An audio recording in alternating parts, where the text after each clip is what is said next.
просто поддержишь.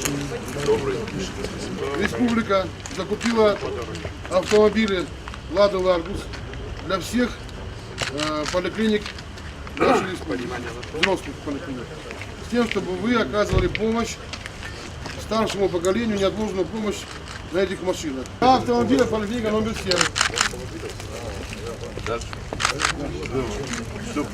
Старший не Два автомобиля поликлиника номер 4. Сюда. там, где отдельно использовать, чтобы вызовы к пожилым людям были, или при необходимости пожилых людей привозить в поликлиники.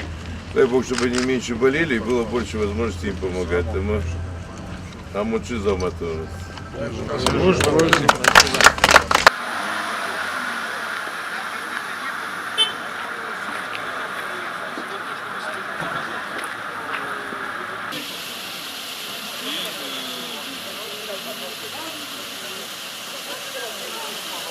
Надо будет потом